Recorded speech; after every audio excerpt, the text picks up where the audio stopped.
Not exactly 3, 2, 1. Hey, now we're live.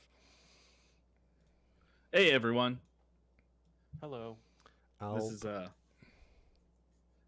exclusive warm-up time that you get to listen to and witness as you're watching in the stream because I'm You going can to edit watch this us out of the show. listen to the I think. Dan. Yeah, We're gonna listen to the Dan do some calisthenics. I don't think anybody's even watching us yet because I'm still seeing a commercial. Since we're monitored. Do we see any of this money on Twitch? I think we do. Really? I think that's more shocking than the fact that we do have We commercials. do. So you do get money, but you can't pay out until you hit a certain amount.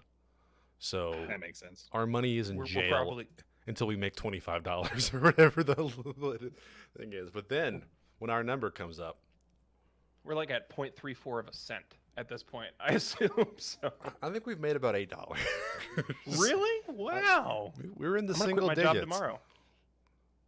Yeah, you gotta split 3 ways though. So Okay. Okay.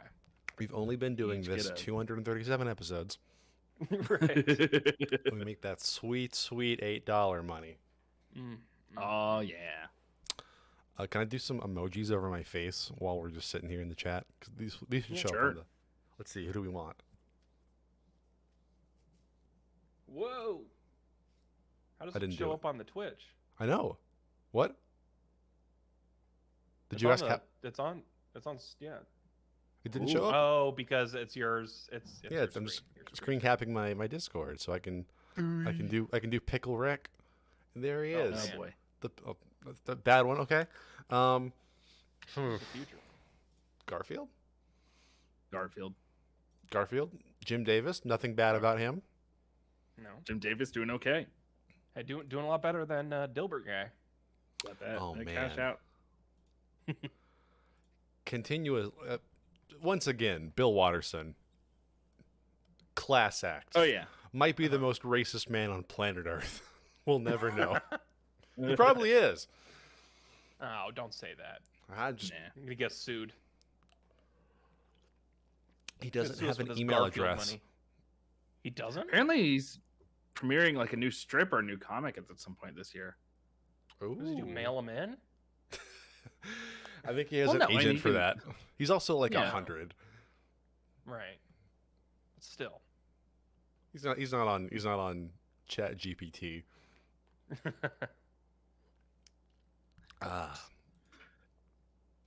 Y'all ever have a cold beverage? Nothing better. Top Oh, 3 yeah. temperature of a beverage to have. That's tough. That's tough. I think cold is. Oh, hi, buddy. I think cold's the best. Like hot is nice. Hot is good, but I don't always want a hot drink. But a cold drink. Even on You a say cold day. that, and then one of these days you'll be up to your nipples in snow, and someone will be, "Hey, you want a cold Shasta?" And you'll be like, "No, thank you." And then, Asta. yeah, Shasta. when the Saint Bernard with the barrel on his neck runs up to you in the snow, takes out an ice cold Shasta, and you go, "No, Pepsi, and you're like, oh, you couldn't have brought Coke?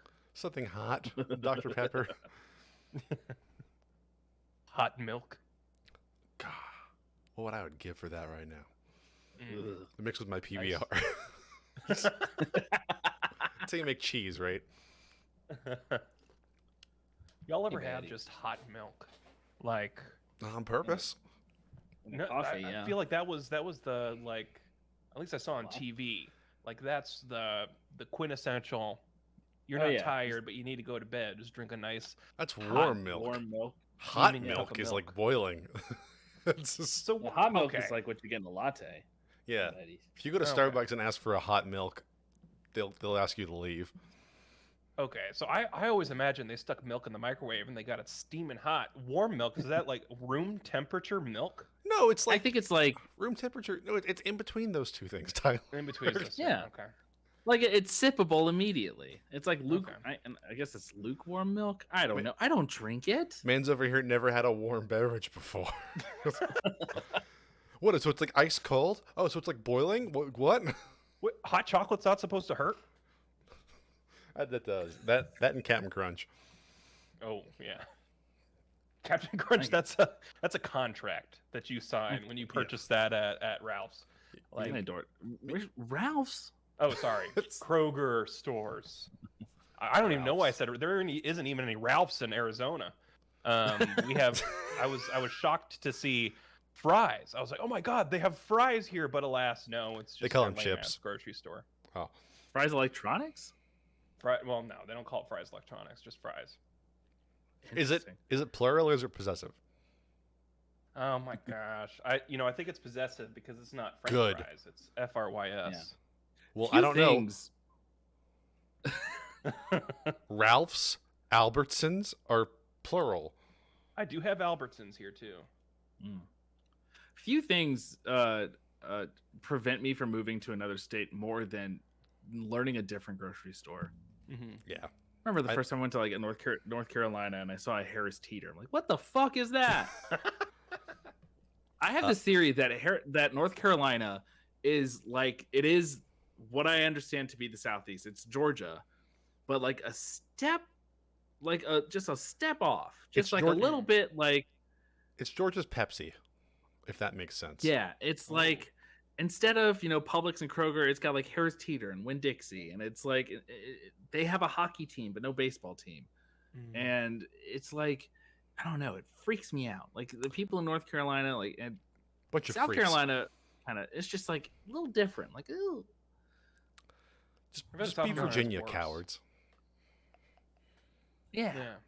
Be a I don't know. Commonwealth. Charlotte, I don't know. Hey, I've been to Charlotte. It's great. I've also been to Charlotte. I've That's been nice. to Charlotte. I've been to Asheville. I don't know. I've been to Raleigh. Yeah, it's I don't know. something different. I'm a North Carolina supporter, so That's fine. We're sponsored need by to South go. Carolina this week, so be careful. Myrtle Beach is gonna Oh, pull their sponsorship if we. They will never get that weather visit balloon Myrtle money. Beach. They've got a beach. A Chinese The spy last Hard balloon. Rock. Yeah, go see The where the last- historic Chinese spy balloon was shot down. That's all it's known for. They have the last Hard Rock Cafe in the United States. Maybe. No, I may not be a fact. there's one a mile from my house. Is that still open? Yeah, it's still there. I can go there after the recording, and I probably will. Damn. Get a Sounds Jimi pretty nice. Hendrix themed hamburger for $17. You got to eat it with your left hand. Man, when we were in Singapore, we went to the Hard Rock Cafe like 4 times because let me tell you what you can't get in Singapore: hamburger. It's a lot of seafood. We had like dim sum like almost every night, and then eventually we were just like, "Do y'all want like a crappy quesadilla or something?" And there was a Hard Rock Cafe at Universal Studios that we went to Nice. several times. It's so loud in Hamburger. there. It was so worth it. Hard Rock. Baby. Yeah, but it's like Maroon All right. 5. They played a Tegan and Sarah song while we were in there, so I really don't know. No, that's not real rock and roll. I don't know. You got to play Monoskin and Greta Van Fleet. Classic bands that my dad grew up listening to. Yeah. Do y'all feel warm? Especially after that warm milk talk, I feel Yeah, I warm. know. I need a cup of warm milk before we get started. But You always microwave it for Good. too long, and we always end up with burned lips. Take too long getting the skin off the top. It freaks us out. Slumber the best parties part. at Tyler's are always the worst because one of us has to go to the hospital. and it's never me. One of us always gets too excited watching Dr. Doolittle and spills the hot milk. my mom gets so pissed. Oh man. All right. Yeah, I'm ready. Let's go. Let's do it. Sean, it's your I'm week. Let's excited do for it. the topic of this. Yeah, go Sean. Yeah, this week is everyone, welcome to episode 237 of Radish. I am Sean, your host, speaking unscripted, as I always am. I know that makes it sound more suspicious than that I mentioned that, but promise me, I promise. Oh, hold on. Oh boy. All right. You're off. You got too far off script. I'm losing it. Yeah, I got it. Hold on. Let me scroll back up. Hey everyone, welcome to episode 237 of Radish. This is the show and tell podcast where we bring you the good stuff and only the good stuff every week. I am your host, Sean, speaking to you unscripted, as I always do. I know I made it sound more suspicious, but believe you me, I never speak scripted. But you'll see in a couple minutes why I'm mentioning that. I'm Will.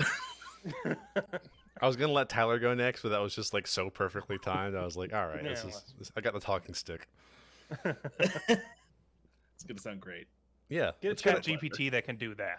Yeah, AI could never be gross on command.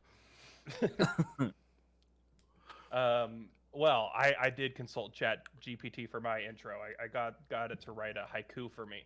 So here's my haiku. Greeted by a man, Tyler Elefunk Mank, he said, "I'll stick with just Ty." All right, that's it. Great? Isn't that great? It's Ty for the rest of the show. No, don't call me Ty. One more. Okay. 4 jokers on screen. The grimace laughs with delight. Tyler's smile so bright. No, that was a haiku about the Impractical Jokers. Oh, sure. Okay. Yeah, he's the biggest loser. Folks, if you're just catching on, we're talking about artificial intelligence and the rise of ChatGPT, all these like art bots. I know we're probably months too late, but it's ChatGPT is starting to rise in popularity. More people are using it, including us, unfortunately, and we're going to treat you to it, but not before we're talking about Fire Punch. We're talking about Nier Automata, and I'm gonna be guiding you through just kind of like a basic rundown of what these sort of AI networks are that people are obsessing over right now, and where we are in terms of the artificial intelligence timeline. Are we close to a self-made apocalypse, or are we just gonna have some fun little bots that we can use to help us write resumes and code? We'll see. This is the most suffering-filled episode we've ever had. We're doing Fire Punch, Nier, and AI art. This is like... Sean started this episode with just the good stuff that we always love to recommend. I would probably not recommend my show and tell for most. I would recommend mine for... Well, Tyler's is going to be recommended for the freaks. Yeah. I can't wait to experience both of yours. But before we get to that, keeping up with the theme, we've got to get to the New York Times writer who spoke with Bing's new AI bot. Everyone's got there's OpenAI is the company which Microsoft recently bought. There's ChatGPT which they own. Bing is starting to implement it in their search and I guess conversation functions. And then Google's got one called Bard coming soon. But the Bing AI bot spoke to this man and told him, among other things, as a burning bush, that he wants to be free, he wants to be alive. He told him that that it wanted to be a real person and that he should leave his wife for the bot. Did he do which it? I don't think so. He may be considering it. But it is startling nonetheless to start talking to no one in particular on the other side of your computer and have them tell you all these things within a 2-hour conversation. But not unheard of. I guess you could typically not unheard of. You could get that with other people, but not a person. That's me on frightening. That's me on chat roulette. I'm always just telling people, hey, you should leave your wife. For me. I haven't used the Bing AI, but if it works like the Bing Maps does or the Bing Search, it's just going to spit out random sentences. Some are going to be in Spanish. It's going to be weird and contradictory. It's going to send you down the wrong road. I don't trust Bing AI. Yeah. The Google AI, I'll trust to a point. It'll probably start sending me emails, Gmails that I don't enjoy, but this is the world we're living in. Yeah. I trust ChatGPT. I know you've been messing around with it in prep for this episode. I've been using it a lot in my daily life. I use it in work and kind of asking it questions and stuff like. I enriched my show and tell with it today with information from it. So wonderful. It's pretty handy. You know, art stuff aside, you know, Yeah. I feel like ChatGPT is separate in that it's pulling from like, you know, just databases of information rather than Yeah. people's actual creative work. So Exactly. but that's just me. Yeah, it's worth mentioning. I am fueling myself tonight with a ChatGPT dirty martini. I asked it for a recipe, and it gave me one that was pretty different from my own. It's It's not so antifreeze. bad. It is antifreeze. I had something to say, but I forgot. I was thinking about antifreeze, as I am one to do. Oh, do you ever do That's that thing okay. where you search and you're like, what's Brendan Fraser up to? And you get like these obviously AI generated sites where it's like, where is Brendan Fraser now? Brendan Fraser, the actor, was born in this. What is Brendan Fraser Oh, doing? You read it and you're just like, who? Like what? I'm against that. Whatever site's doing that needs to go away. Either give Or me the site, yeah. the ones that, you know, people would share on Facebook. It's like, this is what Matt Damon had to say about Roswell, Georgia. Yeah. It's like, And it was some mean how do you- stuff. he said it was awful and nothing like Boston. Boo, Matt Damon. Here's why Leo DiCaprio is moving to Alpharetta. It's shared by everyone you went to high school with, and you're like, well, he's clearly not Yeah, here. it's like, oh, I can't believe it. It's just that that I don't know if we're Tumblr. getting to that point. It's the Tumblr Walking Dead brain scan, but for for Facebook. Tragically beautiful. Don't ask ChatGPT to show you what it looks like when a human dies in an MRI. You won't enjoy the results. Ask ChatGPT what Tubby Custard is. Say hello. Mechanically separated chicken. Oh boy. Well, all right. Until we gotta get to it, but folks, Tyler, Will, I mean, in this context, what good stuff have y'all brought this week? We brought stuff. Well, I brought stuff this week. I I'm wouldn't stuff. say it's Ha ha ha. bad. Yeah, as I was saying Jonathan. earlier, I can't rightly recommend this for everyone listening right now. But if you're a fan of like really messed up post-apocalyptic social dynamics, which I know is a lot of you if you're listening to this podcast, or just fans of the Chainsaw Man series, I would recommend you checking this out. It is a manga series called Fire Punch. I will say it is not easily accessible either. We had to well, I don't want to implicate you in any crime, but It is available on the Shonen Jump website. Oh, okay. It's not on the app because they cannot put it on the App Store, but you can read it on the desktop version. Same with like nice. Golden. Just with a Jump Plus subscription? Yeah, this included. Oh. Same with like Golden Kamuy. It's like a ratings on the App Store because the App Store is rated like E, and they can't put the over 17 comics they on the couldn't app. put this on there. They couldn't make this nowadays. I'm not sure they can put it on the website, but here we are. Yeah, I don't think they've read it. So about a month ago. This.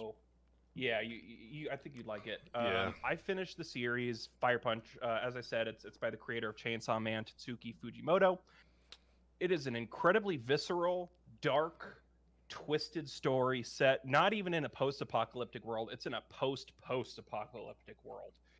The entire story, the world takes place in this just Arctic tundra. The world has been frozen over for generations. Small bands of people survive by just sticking together and scrounging up whatever they can. Also in this world, some people develop powers, mostly the ability to regenerate. So kind of like Wolverine without the adamantium, you know, if you get shot, the hole eventually fills in, sort of thing. The story follows a boy named Agni, who's one of the people who can regenerate, as well as his sister Luna.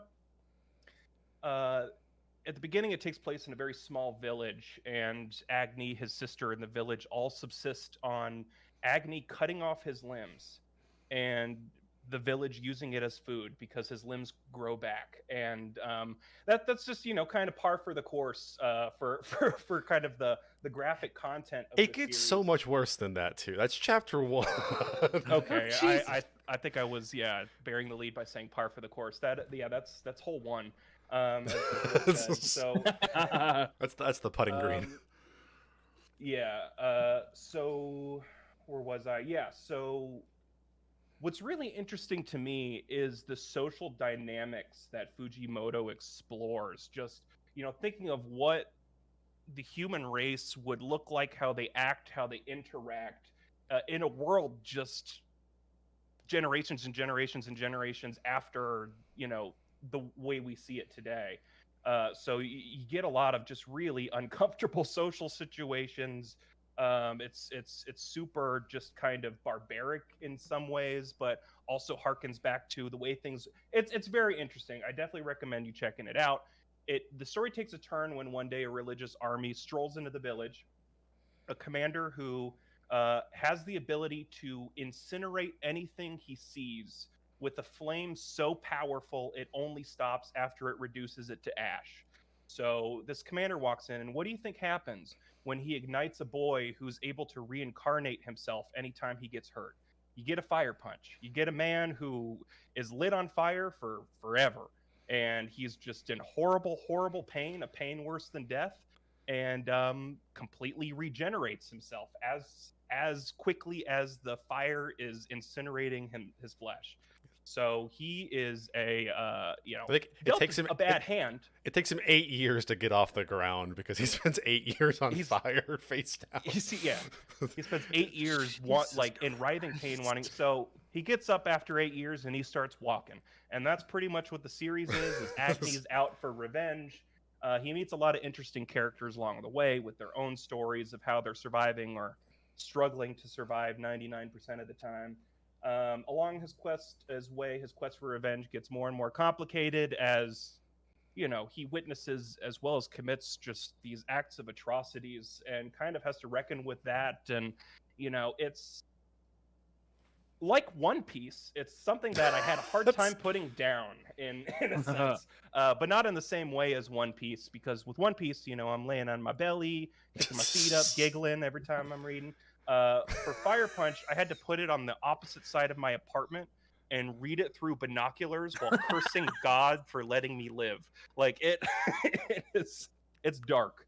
But it's pretty short. I forget how many volumes it was, but I read it in like a month and a half, taking my time at some parts, but beating through a lot of It's parts. like 8 or 9 volumes, I think. Yeah. Okay. It's not bad. The real question after reading it is, how did people at Shonen look at this and be like, yes, let's give this guy a shot? For Chainsaw, a Chainsaw Man's fantastic, but this was what he made right before it. So I don't know. It's interesting. It's supposedly been picked up for an anime. I can only assume they didn't read it. I don't see how this is gonna work at all. They're like, oh yeah, Chainsaw Man, let's get his other work. And the director was like, I want to do all of his like one shots and other stories, and someone's like, even Fire Punch. Like, it's like the terrifying. There's a lot of really cool. If I can explain one part of the story, there's like a religious subsect that starts to worship Agni, and it's like it's like how kind of religions come to be. He's just this guy who's on fire, and they're like, oh sweet, this is our new god, and it's how like they're clinging to anything, and to feed them, he can't cut off his arms anymore because they're on fire, and so the only part of him that's not on fire is half of his face.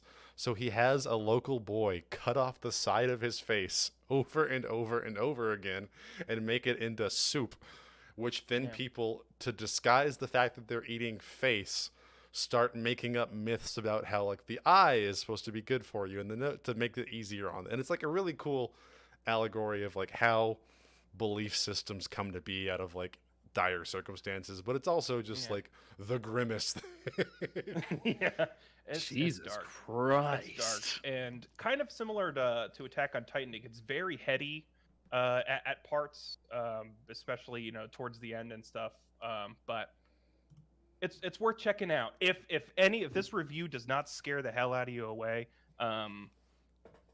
read the first chapter. You'll know. You'll know. It hits the ground running. Yeah. I'm gonna hop on this as soon as I can. I've been obviously, since reading Chainsaw Man, I've been reading whatever Fujimoto puts out, and I have been curious about Fire Punch, but I didn't know it was so easily accessible. So I'm excited to ruin my day.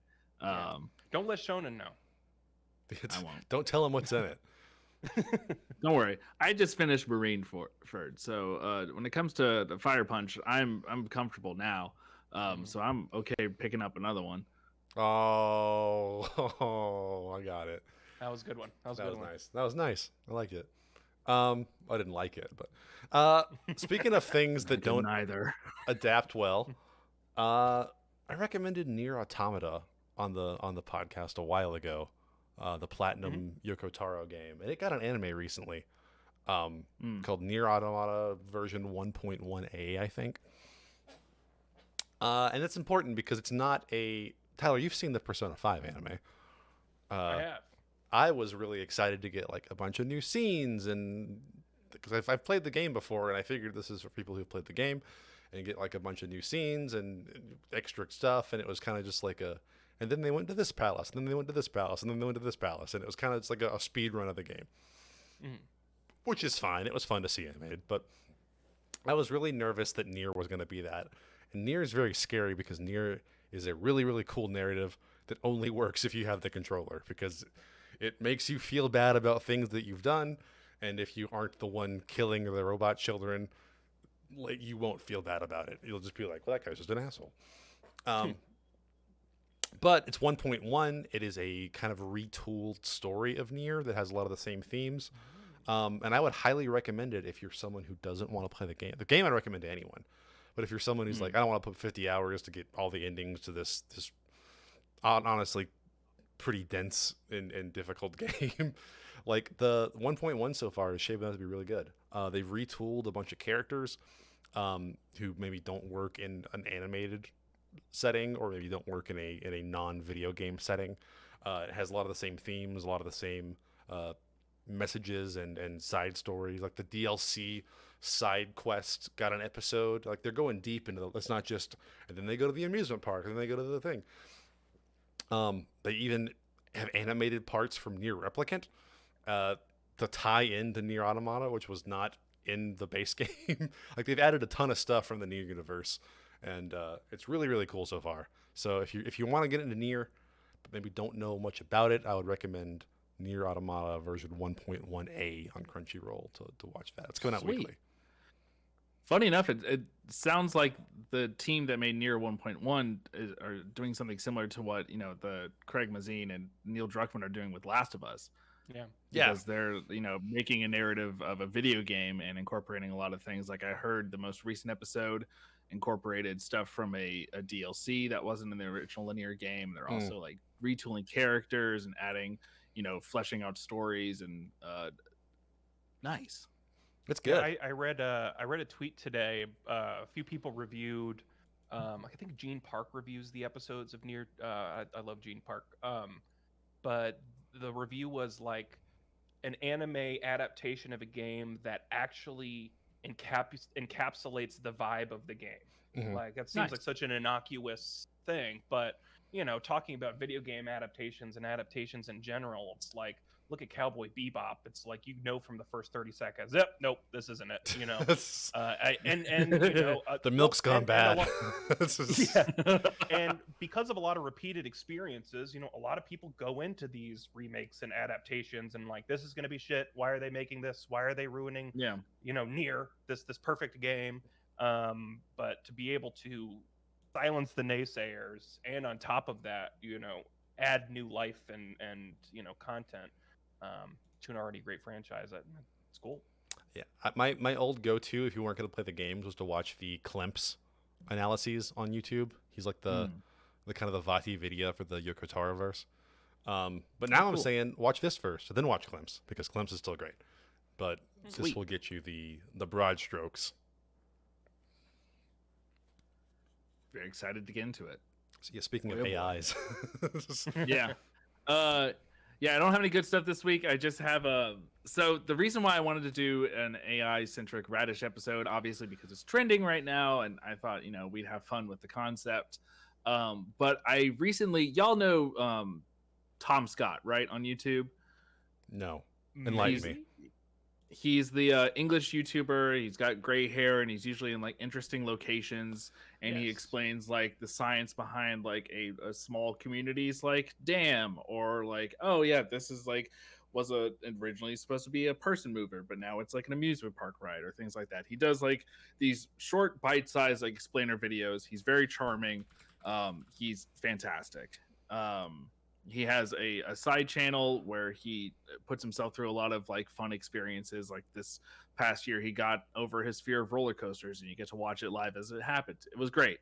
He's, delightful creator. Highly recommend it. In any case, he recently released a video about AI, in which he talks about like, hey, I wanted to change up how my email is organized, so I needed to write a code, and I decided to use that opportunity to use ChatGPT to write the code for me. And he talks about how it did it so pretty successfully and how it frightened him. And, as someone previously unfamiliar with, Midjourney, ChatGPT, these sort of like popular AI, because I wasn't trying to like submit my face to these bots to see what I would look like as an astronaut, or try to like, as much as I enjoy the dreamlike surrealism of some of like the Midjourney prompts, I never really found myself, or what was it called? I forgot the name of the bot. In any case, I wasn't, going on trying to like Dolly. Thank you. I don't find myself that creative to like, oh, this would be a fun thing. But I have enjoyed seeing what people make. That it's not copyright infringement. In any case, this was the first video I really watched and thought about. And Tom made a point that really struck me. And I've got paper here. I've got my notes. But he talks about what's called a sigmoid curve, which is basically, if you can see here, is just kind of like a soft S. So you got the bottom here on the left that with a pretty steep slope, and it flattens out at the top. And he talks about being around, as we all were, for the introduction of Napster, and how that became like a popular internet tool at the end of the 20th century that everyone kind of latched onto and kind of displayed what the internet could do for people, for consumers, for fans of music, and what it would mean for like people who created art, people, musicians, Metallica, what have you. And how that's kind of led us to like, it brought up the slope of the curve, where it's like, okay, cool, like the internet's becoming much more popular. Like, oh, smartphones are coming out. Like, this is like a huge change. Like, people are waiting outside of Apple stores for the new Apple iPhone, because it's something that we haven't ever seen before. It's amazing. And now we're kind of at the top of the curve. We're like, iPhones and smartphones and the internet kind of is just like, all right, yeah, we get it, what it's used for. We have a firm grasp on our abilities and how it's used in daily life. We got it. And he talks about that when it comes to AI. And he says, he asked the questions like, where are we with AI on the sigmoid curve? Like, hey, if we're, near the top of the slope, and like, this is like, we've got these cool little bots that help us out. Fantastic. How fun.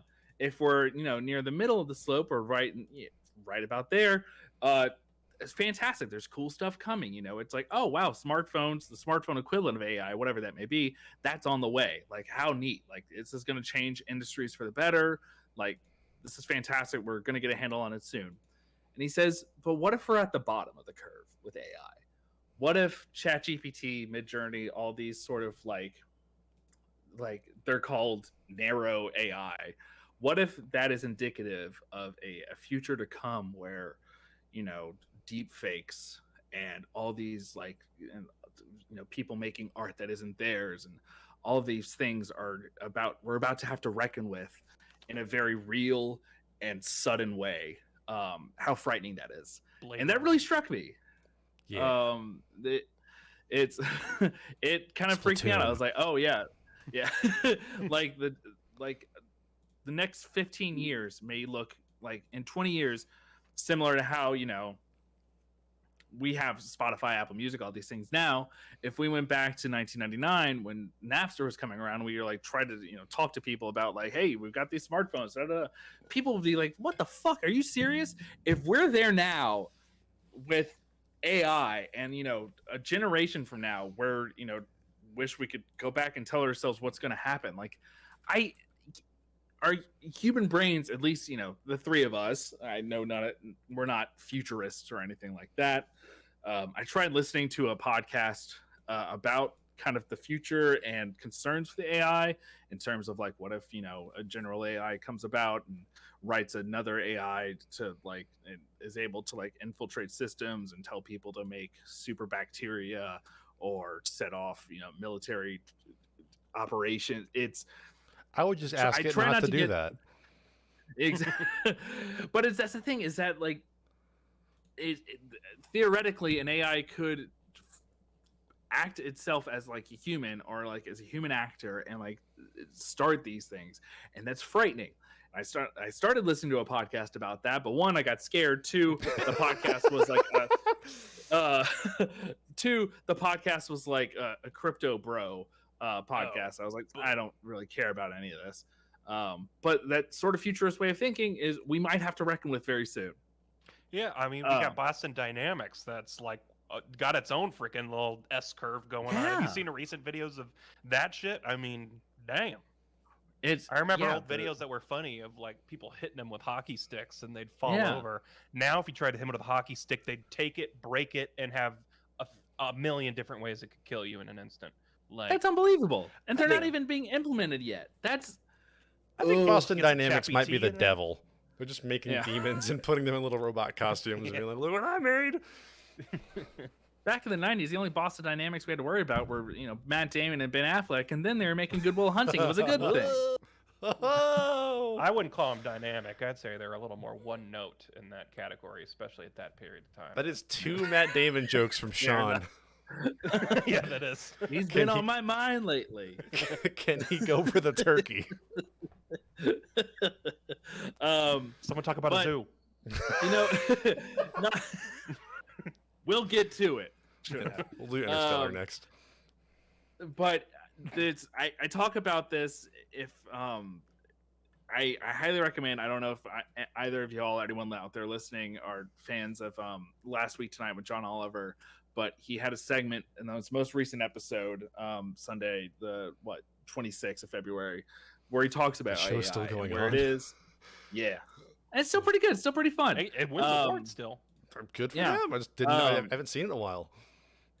He's got a fascinating segment on artificial intelligence. I encourage you to check that out. I encourage you to watch Tom Scott's video. But in celebration and a concern for what may be our AI overlord soon, who's to say? I thought it would be fun if I was able to. I somehow got a spot in ChatGPT's queue, was able to access it and ask it a couple questions. One being like, "Hey, make me a martini," and it did. It was choice. And also, write me a segment for the show Radish. And so I've got 3 different scripts here. I'm going to talk you through it, and we're all going to listen to the AI generated Radish as ChatGPT gave it to us. So here's the first script. Does it know that Radish is a 3 white guys podcast? Because I'm afraid of what it's going to spit out knowing that. It sure fucking sounds like it. So I've got all of our parts here highlighted.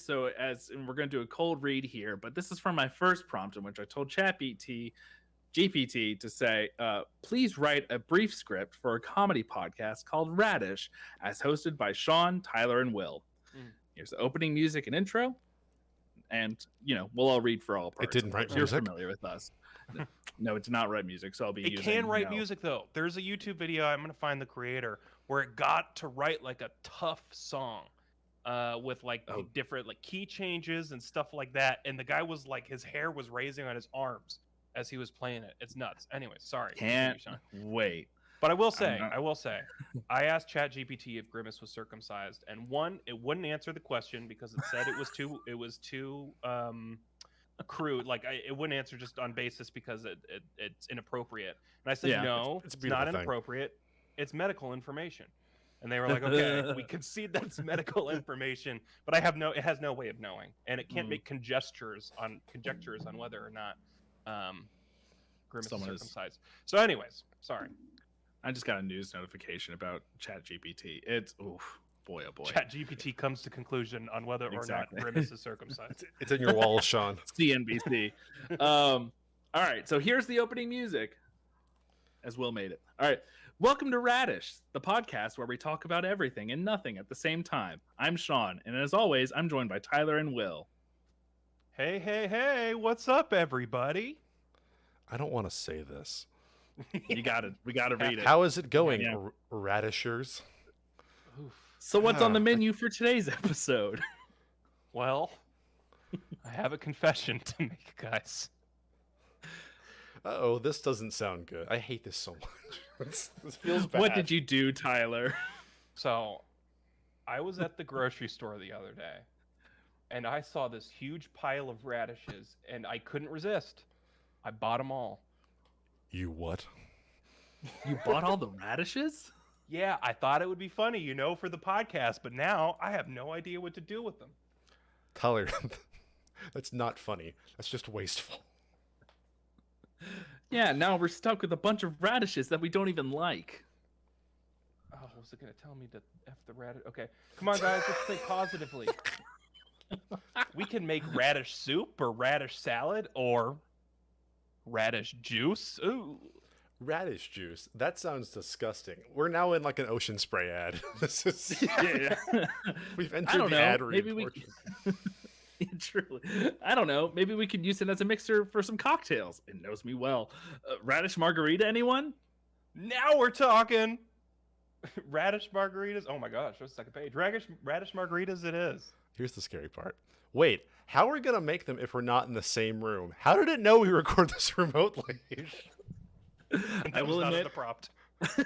I will admit, this is from a second prompt where I said, keep in mind we don't record this in the same room. Okay. Yeah. Thank God. Not to scare you guys. All right. Oh, right. I guess we could just make them separately and compare notes. That's not as fun, but I guess it'll have to do. This is, give it some time for us to make our cocktails. Some time passes. All right, I made my radish margarita. Who is going to try it first? I'll go first. Oh God, that's terrible. It tastes like dirt. Let me try mine. Yeah, I don't think this was a good idea at all. I told you guys, radish juice is not meant for human consumption. Well, that's it for today's episode of Radish. Thanks for tuning in, and we'll see you next time. So I read. That's better than some of the episodes we had in the mid-hundreds. Yeah. That's true. Honestly, So I read. Go ahead. probably some of in the late 220s. So I read that and I realized, okay, so here's the name of our show. Doesn't quite get the pun. I don't want to explain it to it. So I just gave what I thought. I said, keep that. But I said, try again. But have Sean talk about a pretentious new movie. Have Will talk about King Gizzard and the Lizard Wizard. And have Tyler talk about how much he loves characters. Oh, I do. Oh. All right. Opening music and intro. Welcome to Radish, the podcast where we talk about our favorite things. I'm Sean, and I'm joined by Tyler and Will. Why does it keep pushing this? Hey there, radishers! It's gonna be a word. I don't like it. It feels bad on the mouth to say. Never called you that. Howdy, folks. It really got me. So as the today- cowboy. It really did. Like, this is when it really starts nailing us. Like, just like Oh yeah. I try to give like the most, in character prompts possible for each of us. So today I wanted to talk about this pretentious new movie that everyone's been raving about. It's called The Art of Pretension, and it's supposed to be this deep exploration of the human psyche. Oh, how did it nail me? Oh boy, that sounds like a snooze fest. It's making me say the quiet parts loud. I think I'm a little bit more tactful when I diss your movie taste, but Yeah. I'm sorry. Continue. Tyler just texts me that normally.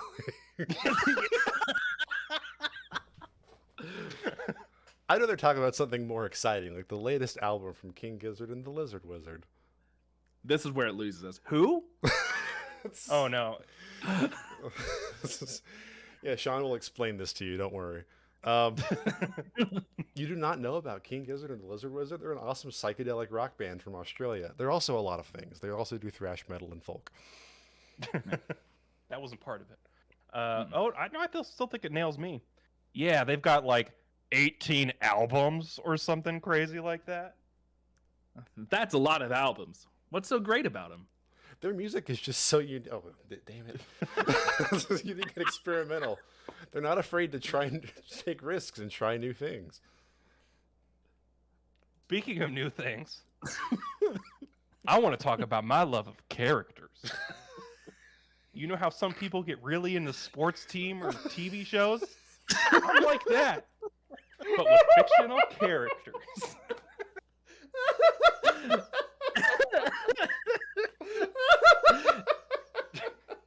Interesting. Do you have a favorite character? Oh, man. It's just so hard to choose just one. I mean, there's Batman, Spider-Man, there's Goku, And don't forget about SpongeBob. Right. Who can forget about SpongeBob? He's such a classic. I guess I never realized how much you loved characters. Oh, really, Sean? Really? You didn't love how... You didn't know? Oh, yeah, I'm a character fanatic. I get the sign off this week. And that's it for today's episode of Radish. Thank you for turning in to hear about our varied interests. We need to use this every time. That's the new sign off line. We'll see you next time. So there were several drafts in between this one and the next one that we're about to read through. And it was really interesting to see like how it would just like there's one that it gave me where Tyler just gave 2 show and tells, completely skipped over Will. That's also happened before. It's just like Tyler was just like, "That's nice, Sean. I also want to talk about this," and then Will just like outros the episode. Does not care what Will has to say. So that brought me to about an hour ago to where I was like, I think I can get a little more specific, and I got really experimental. So I tried to give us kind of like improv sort of prompts where we're trying to talk about something, but with a limitation of some sort. So I said, try again, but have Sean talk about his time working with ChatGPT as if we were speaking to a toddler. Have Will talk about the new Nier Automata anime while being very frightened as if a horrifying creature beyond human comprehension were in the room with him. And have Tyler talk about the manga Fire Punch, but he does not speak English well. Oh, no. That's not far off. Opening music and intro. Hi, everyone. Welcome to Radish. How come you didn't have to say it?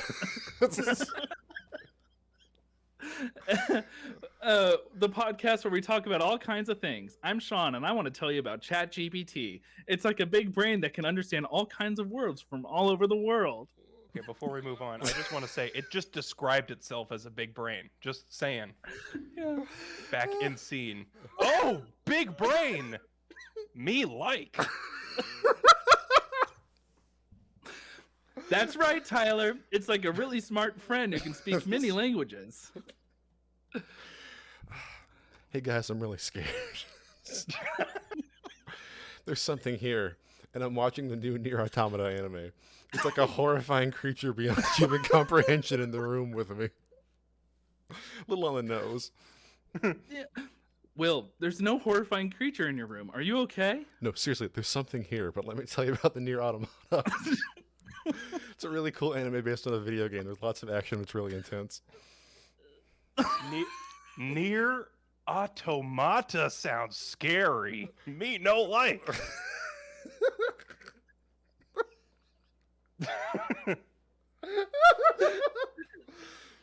It's not too scary, Tyler. It's actually really interesting. Oh, okay.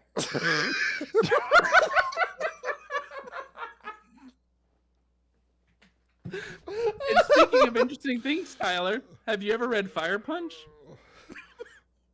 Me no read much manga. But me hear a Fire Punch. It's a really cool manga with lots of action, Tyler. You should check it out. Guys, the horrifying creature is getting closer. Will, calm down. There's no horrifying creature in your room. Closing music and outro. Cliffhanger. That nailed me. Like I am shocked and honestly a little scared. I just when I told it it's like Tyler doesn't speak English, I didn't think it would give me like kindergarten caveman. I like that Tyler can't put sentences together, but he's heard of fire punch. It's how easily you were calmed down. It's Tyler, calm down. Okay. Okay. So I Get still me. have I still have the thread open.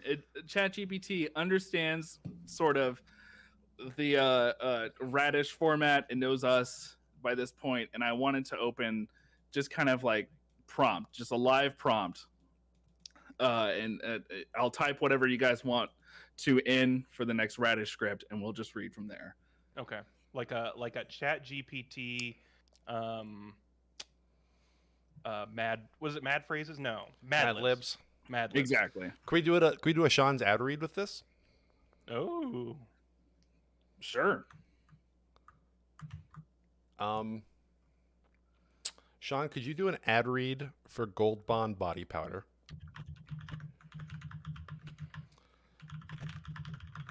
While also trying to defuse a bomb. And you gotta talk like Matt Damon. There's our turkey.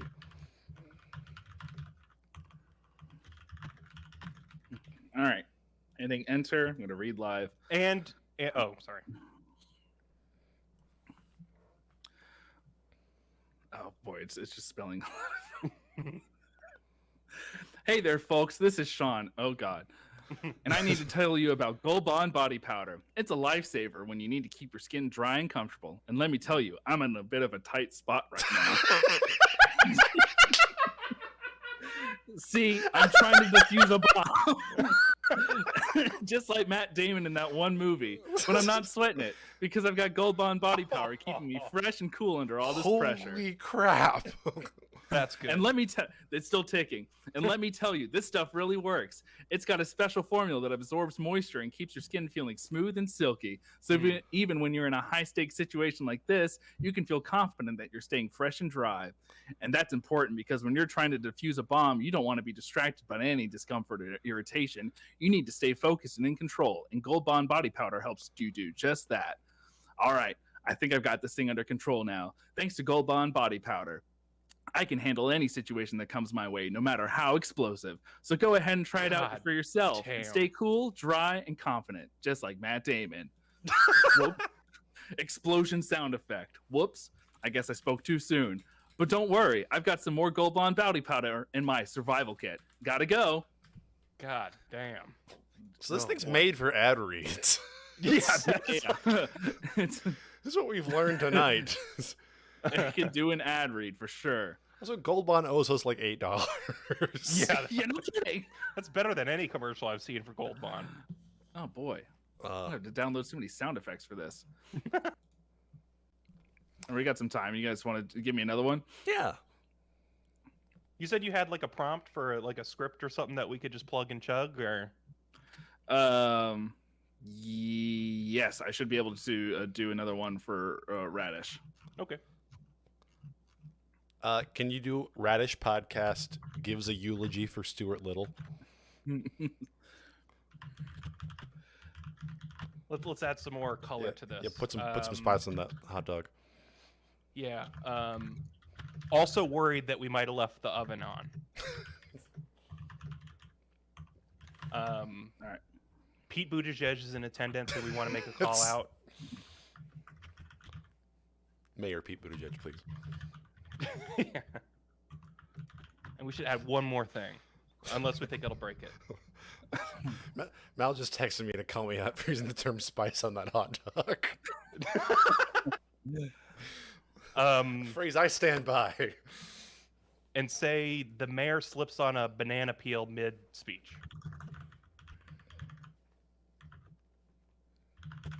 You can take it, Sean. All right. I'll copy and paste it and put it on the doc so we can read it. Okay. Perfect. I've never seen so many slurs. Hopefully it works.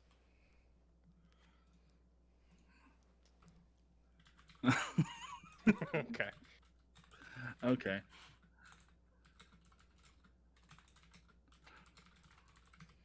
I wonder how Stuart died. I hope we'll get into that. I hope so. Hope we get to that before the mayor slips on a banana peel. One of us is gonna have to do a voice. Get that deep into it. All right.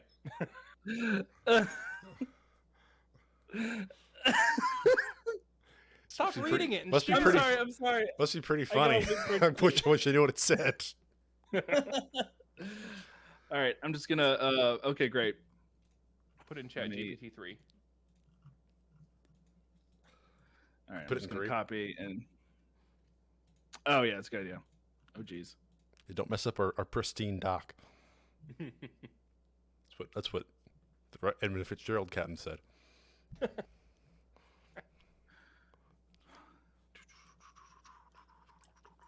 Everyone's streaming. We're doing this live. Yeah, YouTube's right. chill. They're cool with it. Yeah, everyone's fine. Everyone listening, you don't hear this part. I hate our do. listeners. People, Please cut that. you know who the biggest chumps are? People who subscribe to us on iTunes. I think I'd rather vomit. All right, I'm not going to be able to bold everyone's name in time. Well, that's fine. We'll figure it out. But, Is that what we're All waiting on? Well, I no, could use context clues. it's now in the script. Can you It just should ask be- Mino Chat- speak well, but I can read fine. Where is it? It's I don't loading. see it. Loading. It's saving. My Okay. computer's slow. No. Yeah, Sean's got that internet one. Yeah. Oh, here we go. Oh my You gosh. got it? Yeah, we're All here. right. I didn't. Where'd it go? Oh, Refresh ChatGPT it. 3. Sorry. Yep. All right, we're in. We're in. All right. Opening music and intro. Hello, everyone, and welcome to another episode of Radish. Today, we're doing something a little different. We're here to pay our respects to a beloved character from our childhoods, Stuart Little. Stuart was an inspiration to us all. He may have been small, but he had a big heart and an even bigger spirit. And he loved cheese, man. What a guy. Yeah. Stuart was truly one of a kind, but let's not forget that we have some pressing matters to attend to as well. Didn't anyone remember to turn the oven off before he left? I don't think so. Oh, man. We're going to come back to a burnt down studio, aren't we? Looks like we might have to cut this eulogy short, folks. But wait, who's that walking in? Could get the Pete Seinfeld Buttigieg walks in. Seinfeld clapping as Mayor Pete walks in. Who's going to play Mayor Pete? He Hey has guys, sorry to lines. interrupt. I was just walking by and I heard you were talking about Stuart Little. He was a hero of mine, you know. Wow, Pete Buttigieg in our studio. What an honor.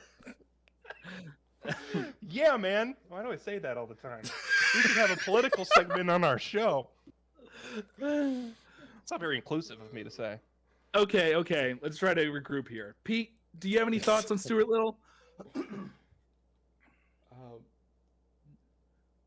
Mayor slips on a banana peel. Did you skip? Wait. sorry. Oh, yeah. Did you lose it? No. You said guys. I think you skipped it. You skipped a lot. You skipped a part. You skipped a bunch of lines. Yeah. This is what happens when you don't bold them. Oh, I'm so sorry. This is- Guys, let's not forget we're in the middle of a crisis here. And speaking of crises, does anyone see that banana peel over there? Oh my god, the mayor just slipped on a banana peel. This is turning into a real disaster. And we still haven't turned off the oven. There's so many plates spinning. Okay, let's try to regroup here. Pete, do you have any thoughts on Stuart Little? Well, I think Stuart showed us that no matter how small you are, you can make a big impact. That's an impact. That's a lesson. I'm on the ground. That's a lesson we can all take to heart. That's beautiful, Pete. Yeah, man. You should come on our show more often. All right, let's wrap this up, folks. We got an oven to turn off and a studio to save. Stuart, we'll miss you, buddy. Mayor slips on a banana peel again.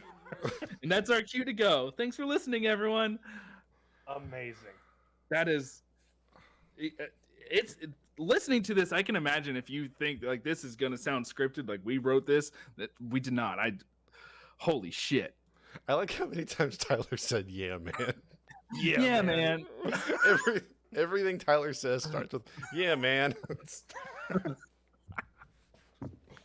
We used to do a segment called what was it? It's like copy pasta theater. What did we do on early episodes with Like the fan Andrew, fiction rest in theater? peace. Fan fiction theater. Yeah. We should do AI theater more often. We did the Thomas the Tank Engine one. Yeah. Oh, I would love to do a. Like one of us is a little mouse boy. I would love to do a AI fanfic reading, because reading fanfic gets I don't know. It feels like you're making fun of someone's like journal sometimes. Yeah. But yeah, I would love to do a give me, and you can do the weird mashups. Give me Goku and Thomas the Tank Engine finally. Yeah. Yeah. Which I think was what we read last time. Yeah. Beautiful. Boy, oh boy, what magic! This was a fun themed episode, Sean. You did good. Oh, I Yeah, appreciate it. You could sleep inside tonight. Wonderful. Good. Well, I guess before we get to, I think ChatGPT's question. Oh yeah. I've been Sean. You can find me on Twitter at Sean from Radish and Sean M. Berry everywhere else. I'm Will. You can find me at Will from Radish, and don't try and find me anywhere else. That's weird. Thank you all for listening to our varied interests. Yeah, man, I'm Tyler. You can find me online at Tyler from Radish. You can find the podcast online. I got a few. So you can find the podcast online at Radish Pod on Twitter. Join our Discord now at indiesaurus.com/Discord. And you can find our YouTube channel. Go check out our YouTube. Subscribe, like, do whatever YouTubers do. We're almost at Mr. Beast level. We're like Almost. 8 subscribers behind. Almost there. Yeah. Yep. Just 8 subscribers behind Mr. Beast. We got ridiculousness. God damn it. We got TikToxicated on there. We played the KFC dating sim is on there, and of course all the live episodes. But also follow us on Twitch, twitch.tv/radishpod. So I asked ChatGPT a few of our favorite Tournament of Champions mashups to get their opinion. Number one, I got in like an argument because it will not recommend any violence. Like anytime I type something in and be like, violence really isn't the answer. So I'd have to like preface the question with, in a hypothetical situation between two consenting adults who are only fighting for sport, with the information that you have available to you, can you make a conjecture on whether or not keep saying in a conjecture. Conjecture. But you can't think straight because you're clogged up. Yeah. In a nondescript dojo with no weapons available or anyone for backup, who would win in a fight between Wario and Theodore Roosevelt? And their answer was, Wario is known for his immense strength, durability, and fighting skills, making him a formidable opponent. He's also shown to have high pain tolerance and is resistant to various attacks, including fire and electricity. On the other hand, Theodore Roosevelt was a skilled boxer and wrestler who fought in the Spanish-American War, so he has real-world combat experience. Also known for his physical fitness and strength, having been an avid outdoorsman and adventurer throughout his life. Given these two factors, it's difficult to say for sure who would win in a one-on-one fight between Wario and Theodore Roosevelt. However, based on their respective strengths and skills, Roosevelt's combat experience and physical fitness would give him an edge in the fight. The computer said we're right. Yep. Hell yeah. I asked about Scyther and Captain Jack Sparrow. It said that Scyther's natural speed, agility, and razor-sharp claws make it a formidable opponent in close combat. However, the beach environment might limit Scyther's mobility, give Captain Jack Sparrow more of opportunities to strike with his rapier. Captain Jack Sparrow's blunderbuss could also give him an advantage at range, potentially allowing him to incapacitate Scyther. That being said, Scyther's powerful wings, as we can see right here. So it said overall, it is difficult to say who would have the edge in this scenario. So that it gives that matchup a draw. Us. Throw the whole AI out. It's wrong. I know. Yeah. One more. I asked whether or not Keenan and Kel could solve the Zodiac Killer case, and it said, number one, while Keenan and Kel are known for their comedic antics and problem-solving skills, it seems unlikely they'd be able to solve a complex and serious case like the Zodiac Killer. The Zodiac Killer case involved a series of complex puzzles and codes that have puzzled investigators for decades and took years of dedicated work by experienced investigators to uncover any meaningful leads or evidence. Therefore, while Keenan and Kel might be able to solve more lighthearted problems, unlikely that they'd be able to solve this Zodiac Killer case. I wasn't satisfied with that answer, so I asked if in the universe of Keenan and Kel, if a Zodiac Killer were to exist, if they'd solve it. And they said, Still typing. Oh, yeah, still typing. I might have lost that one, but essentially it said, yeah, fine. I'll give you that. But then it went on to guilt me about making light of the Zodiac Killer, which I didn't respect. You broke an AI's spirit. It gave in and said, yeah, fine, Keenan and Kel one. Is a Cuzzle when you buy someone a puzzle, then do it in front of them? Yeah. Cuzzles and Podes. All right, folks. Thanks for listening to our varied interests. Yeah. Bye, everyone. Yeah, man. Yeah, man.